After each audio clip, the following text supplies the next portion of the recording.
Yeah, Hollywood, Hollywood, no looking down. Hollywood now, Hollywood, Hollywood, no looking down. Hollywood now. Thank you guys so much for tuning in for another interview with King Solomon Entertainment Media Group, where we bring to you great interviews and positive content.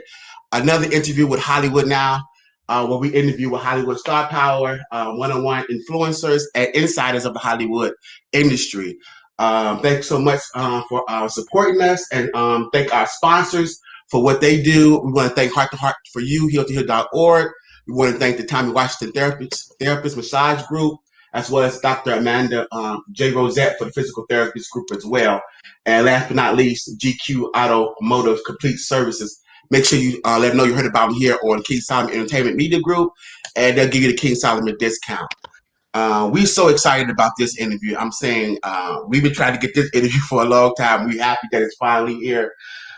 This guy is a living legend, a veteran in the stand-up comedian world, actor, director, producer. He's been on everything as far as Comic View, Def Comedy Jam, all of the comedy circuit. He definitely write his own, like a lot of his own projects. He's been in the film For the Love of Money, How to Be a Player. Of course, the classic Baps. We love him in Baps. He was hilarious in Baps. And Slice 3. Please help us to welcome comedian Pierre to the show. Thank you, brother. Thank you so much. Thank you for joining us, Hollywood Now. We finally got you here. We are so excited. Let's get into it, brother. We always start off letting action our guests. Where did it all start for them? Where did the Hollywood buzz? Where did you get interested in art? How you know you want to do this? Where did it all begin for you? Well, I was raised in Europe, in Germany. My father was in the service, and my mother, like I talked about in my act, she was a burlesque dancer, so she was always with the performing. So when I was as a young kid, I would always perform in front of my family and guests in the house. And then when I came to the United States, I moved to Washington, D.C., and we got a thing called joning or capping or snapping. So I wanted to be good at that, because when I first came there, man, I had a hot look about myself. I had long flowing hair like Prince on his first album and shit. I ain't like the regular kids and shit. I used to tease me about I looked like a girl. I was coming up, and just like one of the barge kids. And I had to learn in the streets. And we moved to the hoods. I had to learn, how to, protect myself or whatever, stand up for myself through snapping and joning or bagging, whatever people call in different regions. So, it started from there. And then I saw Eddie Murphy on TV and doing stand-up. And I started going to a comedy club in high school, and I ran into Martin Lawrence, Tommy Davidson, Chappelle, Wanda Sykes, Earthquake. So many comedians was around there. Ashley Larry, Teddy Carpenter, Monique. And it was a whole bunch of us came through there, man. And from there, I saw Martin and Tommy Davidson going to Hollywood. And they went, and I figured, shit, if they can make it, I can make it. So then I came out in Hollywood in the early 90s and started doing the comedy club circuit. Next thing turned around, I got lucky enough to Robert Townsend saw me at the comedy club a lot, said he had something for me. Boom, bam, boom. Next time I turned around, he called me about a couple months later to meet Halle Berry at a hotel, Beverly Hills Hotel. And they interviewed me, and next thing I turned around, I was in Baps. Wow. You had no idea that was going to be as big and popular as it was. Because it's full of satire, but it's such a classic, and we loved it. And you were so hilarious in that movie, man. I appreciate it. How did you that was your first film? Yep, first ever movie. So how could you prepare for something like that and then do so well? It's crazy, because that's a whole nother genre. Sure, luck. All luck and being around good people around me. This guy, I would say, had a lot to do with luck. I just got put in this, situation that, that why not working for me? Yeah, at the end of the day, why not working for me, man? I thank Halle Berry so much, because she was such a good actress, and she made it easy for me. When she was crying in them scenes and stuff, and I felt bad for her, and it helped me, bring down my comedy tone and stuff. And next thing I turned around, it was, I'll be honest with you, when it first came out, I wasn't crazy about the movie. I didn't even think I watched it. I might have looked at it at the premiere. My humor is a lot more edgier for those who know me. I'm more with the Wayans brother, Richard Pryor, and I'm a little more push the button kind of comedy, Dave Chappelle-ish kind of stuff. And that was a little more fun, family oriented, and it was cool, but this wasn't my thing. But it wasn't throughout to the years of people always walk up to me saying, "Yo, man, Baps is one of my favorite movies. Baps is one of my favorite movies." I'm like, "Really?" I said, "What?" And it took me about 15 years to sit back and say, watch the damn movie and see what everybody's talking about. But now after I watch it, I get it though. I get. You get it, right? Oh yeah, without a doubt. Now, I mean, definitely. And I'm lucky because. Go ahead. No, I can see how it can grow on you because at first it's like it's full of satire. It's like, oh, this is just a parody or just skits, but it's really good storyline, good movie, and you was hilarious and everything was funny. And Denise LaSalle Reed was in that movie as well. Natalie LaSalle. How was it like working with her? Oh man, she was a sweetheart. She really was a sweetheart too.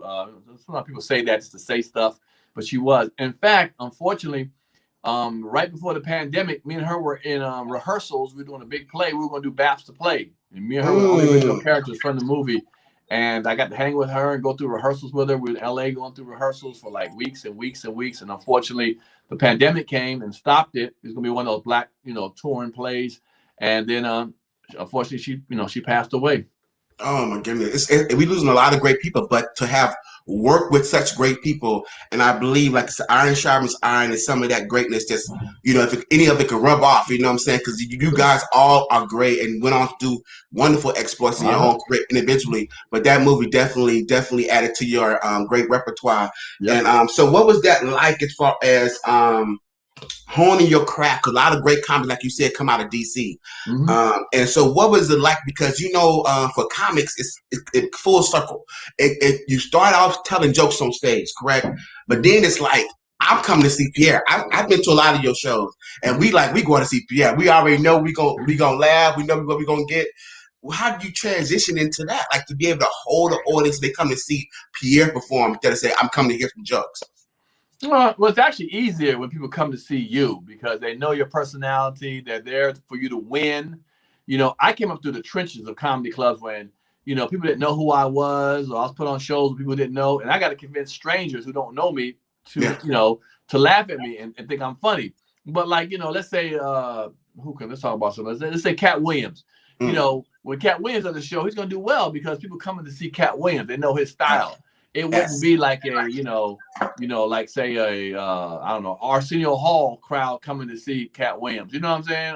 Yeah. Cat Williams crowd coming to see Arsenio Hall. Those are the hardest ones when you mix a lot of comics up that aren't in the same genre or whatever. Or you're not known. So no, I'm always very humbled to know that people come to see me though at my shows. Again, people are like, well, you're Pierre. I'm like, yeah, but I didn't come from, major fame or nothing like that. So it's still humbling that people would take the time out to come see me to perform. And I think anybody see me, I always try to do a really good show. I don't, even if I'm mad at the promoter or mad at the scenario, you guys never know that on stage. It's not up to you guys to know that. I ain't gonna cuss, be like, man, fuck the show. No, you pay the money to see me, and it can be 100 people in the audience instead of 1,000. I'm still gonna give you the best show possible. I don't blame you for coming. You did what I asked you to do, and that is to show up to my, support me. So I don't like when comics be like, man, ain't nobody this motherfucker, fuck this bullshit. Like, no, dude, these people pay to see you. If you're going to perform, you give them the best show possible. But what has been your transition? Because a lot of people say, well, I used to go and study other comics. And it's timing. You hear different things. Like in hindsight, what was yours that really honed that craft, to be able to, people come to see you. What did you remember doing to develop that, to cultivate that? Start living in my truth, because before when you start coming up, you're trying to perform for people, trying to give them what they want. And it has to come to a point where you're like, no, let me give you who I am. And hope you like what I do. Because you'll see a lot of comics now, all the time, do stuff you heard before, like, everybody do that joke. Everybody do this. Everybody do that. Because they're trying to give you what they think they saw somebody else do and it was funny. When you start living in your truth and start saying, you know what, I'm going to give you who I am. This is my ups and downs, my problems. Then you feel so much more at ease. And then people start feeling you more. They start saying, because one thing is to laugh with somebody and enjoy them at a show. But it's another thing when you go home with them. You're driving home talking about their jokes or thinking, man, he had a point the next day. You're like, damn, I still think about my man's jokes or think about what he did, what he said.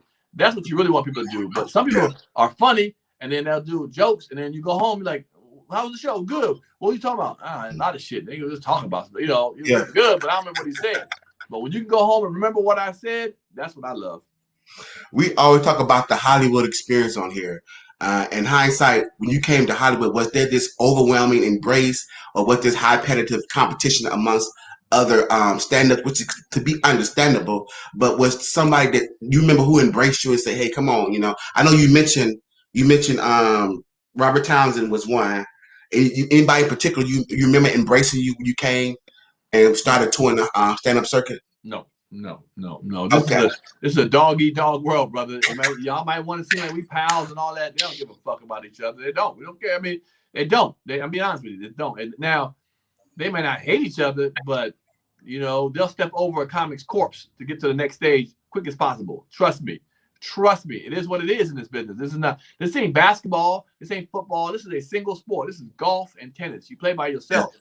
So people don't really embrace each other like that. They'll be cool, cordial, you work together, but you'll see who calls you on the phone when you're sick, see how you're doing, try to put money in your pocket, right. Not because of their success, but they'll be like, I want to look up. I told this promoter about you. There's nothing to do, but so not that I'm promoting the show, want to help you get on it. That's cool. But when somebody just puts work in your pocket without trying to get something from it, then you know who's on your side. And this business ain't like that. I mean, I'm just being honest with you. Now, there might be a couple of comics like Kevin Hart. He takes the plastic cup boys. That's a different relationship.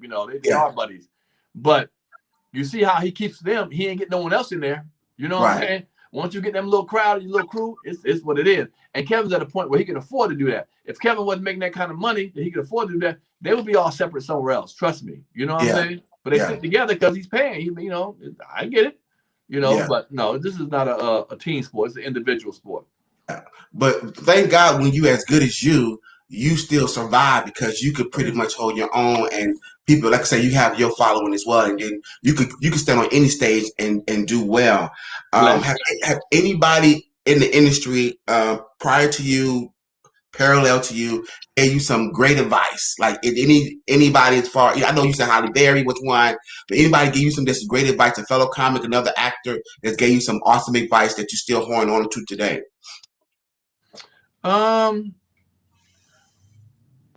No one's giving me no advice, but I've seen people's lifestyle and I've seen them fade out and do the wrong moves. And I've seen, people take drugs or spend all their money or chase women or not take the craft serious. And from there, I learned my lesson and say, no, I don't want to do that. That's not something I want to do. So on that term, yes, but not sitting there and saying, let me sit down and school you on the game. Not like that. No. Wow. No, that's important. Have you done it for somebody else? Have you given other comics great advice? Yeah, so it's really important to do, to kind of give them insight about how you can navigate through this tough, challenging career. I do that all the time, though. I mean, I can give you a list of whole comics. I mean, you may not know their names, but a list of comics who I do. In fact, I got comics sometimes who call me up and ask me for advice. Pierre, what I do? I'm like, damn, because they know I'm gonna give it to them genuinely and honestly. So with that being said, I've done it for other people, but to be honest with you, I just be honest with you, I don't know anybody done it for me. And again, it's okay if they don't do it. It's okay. Yes, okay. Yeah, I don't. That's not my mission. Might not be here to accept advice. To be a person that gets advice. It might be the one. I might be a giver. You know what I'm saying? Yeah. Okay. A lot of people think that you're so good, you don't need it. Oh, he in competition. He was competition. I ain't for the help him. Right. Maybe that might be true, but no. That might be true, right? I don't have a problem with listening to advice and taking advice. I don't have no problem with that. Yeah. What do you love about the business? What's amazing to you about the show business and doing what you do? What's the one amazing thing that you like about it? It was more than just one. I would say the ego that it feeds. It feeds your ego. We ain't out here doing it not just for the hell of it. Trust me. We like to love and to receive the love from the people. So from that aspect, I like that. Anybody who does a job wants to be has some gratitude, or if you paint a fence, you want somebody to say, man, you did a good job. Man, I like your fence painting. So when you do comedy, people say, man, I like what you do. I enjoy it. When you're a celebrity, you get, in entertainment world, you get more of that. You know what I'm saying? If a man puts a concrete redoes your floor, I mean your sidewalk, you know, the city fills the sidewalk, you're not gonna go up to the concrete people like, man, I like the way you did that job. You did a great job. Even though we love it, we ain't gonna tell the concrete man who's just working for the city that we love it. But in my business, we do. So I like that. I like the money. You know, it pays better than the average worker. You know that. The perks that come with it, I like that. You know, just to get free stuff. But that's why I'm a heavy fan based person. I like my fans. I will stop, take pictures. I converse with my fans. People always say, "My God, you're so down to earth." I mean, I hear that all the time. I don't know what they expect me to be like, but I guess because in show business, some people aren't down to earth. But I stop and talk to people. I don't care, if you're the trash man or you cleaning the bathroom out, the public bathroom. I say, "Hey, how you doing, brother? What you up to?" Because we're human beings. Just because I have a different job don't mean I'm a better person than you. You know that you don't get the dignity and respect, at least acknowledgement of who you are. That's amazing, because when you look at your comedy on stage, it's like you don't want to talk to him about it because it could be dark, it could be. I ain't gonna talk to him. You might get cussed out, but it's totally different when you actually meet you in person, because you definitely a down to earth, real person, and it's amazing. And that's a lesson we all have to learn individually, because some people never get it. Well, we should learn. We should learn it. Everybody ain't gonna learn it, but we should learn it. Yeah, should learn. So you mentioned Robert Townsend. And reason why I bring it back up Robert Townsend is because he went on to do great exploits with writing, directing, producing, and so have you. So watching him on Baps and watching him do his thing as far as being a comic and going on to write and do things like that, did that inspire you to do the same thing? Sure. Yeah. He was a big influence in my writing, producing, and directing. Some of y'all might remember a movie I did called For the Love of Money. I did a movie called For the Love of Money. For the D-A, Love of Money. Look it up. Yeah. It became a hood classic. I put a lot of comedians in it. I used my own money. I wrote, directed. I showed it to him. I just, like I said, I got a web series I wrote, produced, and directed called Dating Pierre, DATING PIERRE, Dating Pierre on YouTube, 7 episodes. People begging me to bring that back. Just shot 3 movies, Slice 1, 2, and 3. It's a horror comedy. So he is, when I saw what he did and Spike Lee did, I said, shit, we can get this done. And I'm a pretty good writer.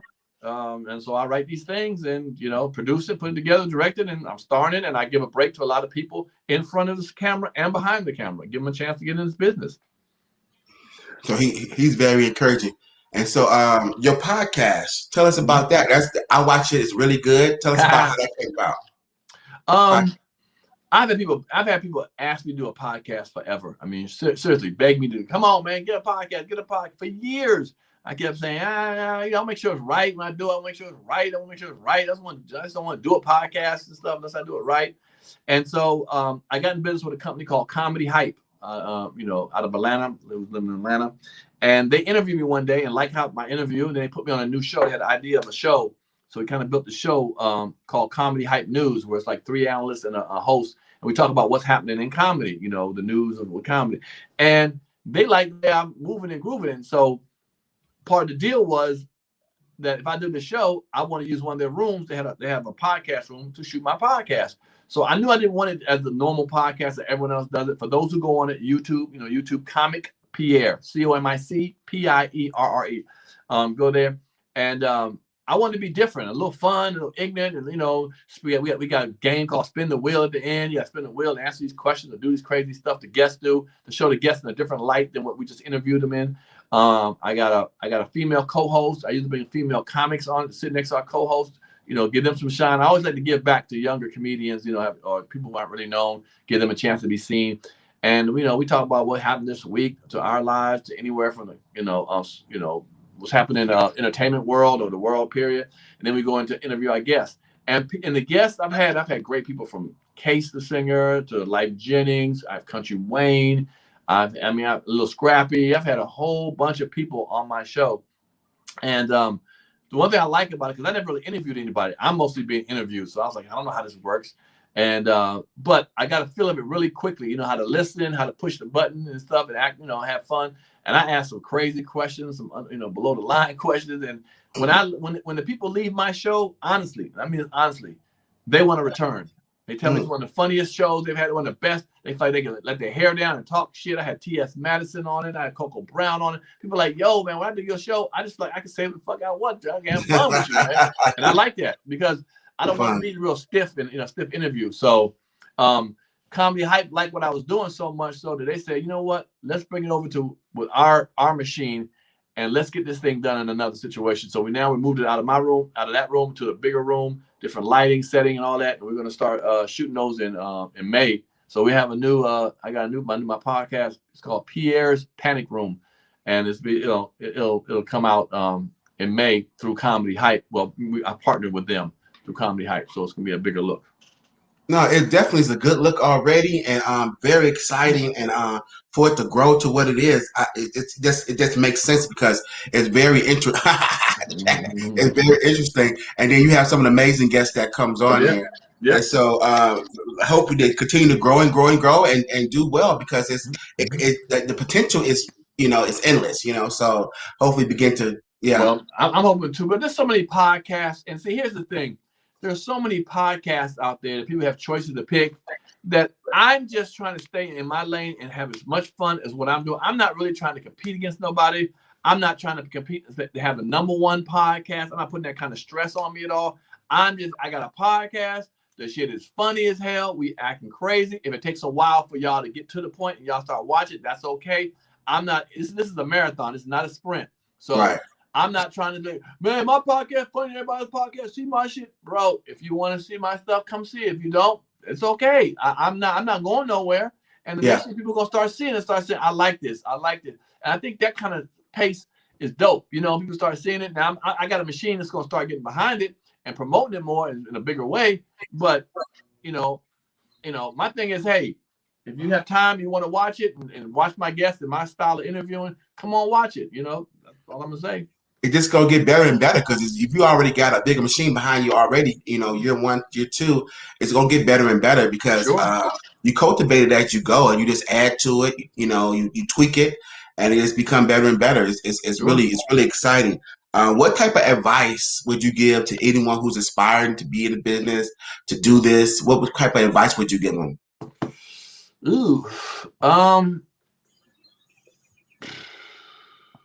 First of all, get used to rejection. Mm-hmm. Better get used to rejection. Your mama think you the cutest and the finest and the nicest. Your mama does. These people out here in the show business don't give a fuck about you like that. You know what I'm saying? You are just another face. So you gonna find out how fine you walk in the room and you turn around and you be like, damn, everybody in this room fine. I remember my first audition, they wanted somebody damn near light skinned, funny, slim, curly hair. I said, shit, that's me. I walked in there, 8 other niggas looking like me. I was like, holy shit, I ain't the only one in town looking like that. They're like, no, sir, nigga. So I would say get ready, get used to, get I don't call it get used to rejection, but understand rejection is gonna, is there. And don't make this the be all in your life. Don't make this the be all. Enjoy the journey because you're not gonna be guaranteed the end result, but you're going to be guaranteed the journey as long as you're on the journey. So if you're trying to say, man, in 5 years I want to be in movies, or 10 years I want to be a big time comedy star, you're doing yourself a disservice. What you need to do is just tell yourself, you know what, I'm going to have a good time. I'm going to put all my energy, my energy in it, have a good time while I'm doing it, and do other things while I'm doing it, and do that. Do other things. If there's other things in life, are you a one-trick pony? Are you only an actor? Are you only a comedian in your life? If there's something else you want to do, if you want to own a barbershop, a nail shop, cut hair, if you want to do something else, own another kind of company, do that while you're doing this too. It's okay. It's okay. So I just say, man, just, get ready for the ride and, just be authentic to yourself. Everyone's not going to be Eddie Murphy. Everyone's not going to be Kevin Hart. You know what I'm saying? And understand it. Or, Halle Berry, and believe it or not, a lot of those people, they go through some tough times, behind closed doors. You don't see it, but, have you ever seen, like, sometimes it trips you out? You're like, man, somebody you thought was doing well, turn around and committed suicide or something. Like, what the hell? They got a TV show. What up? They got big movies. They rich and stuff. You'd be surprised. People go through a lot of stuff. So don't stress yourself out by worrying about success.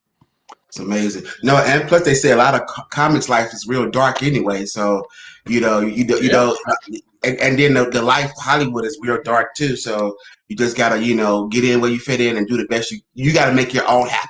You know what I'm saying? It's only dark. It's only dark if you don't have a flashlight.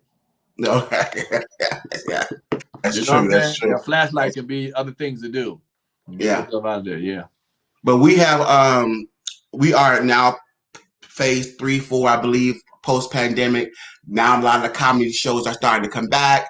Are we going to get to see you come back and perform and stuff? Sure. I've been on the road. I've been in North Carolina. I've been to Comedy Zone. I've been to some other comedy clubs.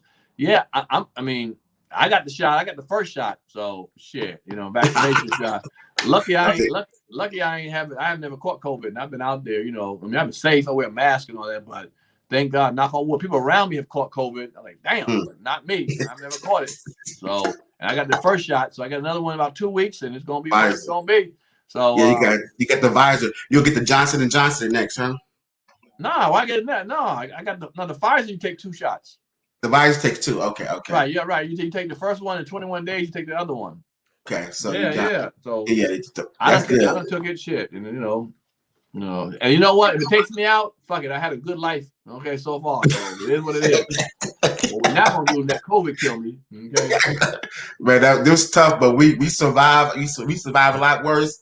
And here we go again, and maybe we continue to be great and survive. Please let them know what you are currently working on and how they can get a hold to you and everything you got going on.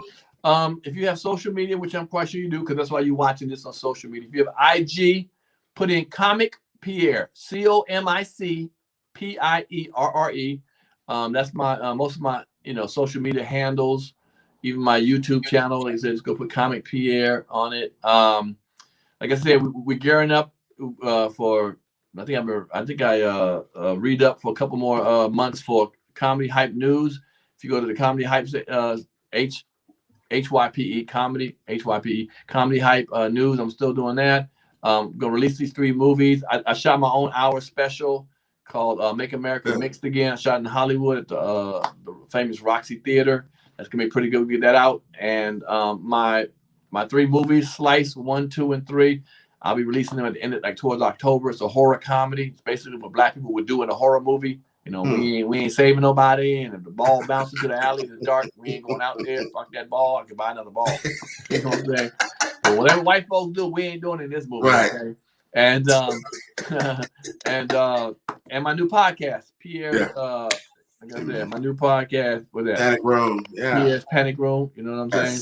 We got that popping out. But you can go to, like I said, you can go to my YouTube and check out the episodes already shot before we take it to another level. And the merch coming, the merch. Yeah, merch, t-shirts, cups and stuff, man. It's really out there, man. I just appreciate you fans, man, for supporting me. For those who support me, thank you so much. Really, I really appreciate it. I try to live a life of decency, man, and respect my fans and what I do in this business that I'm blessed enough to be working in.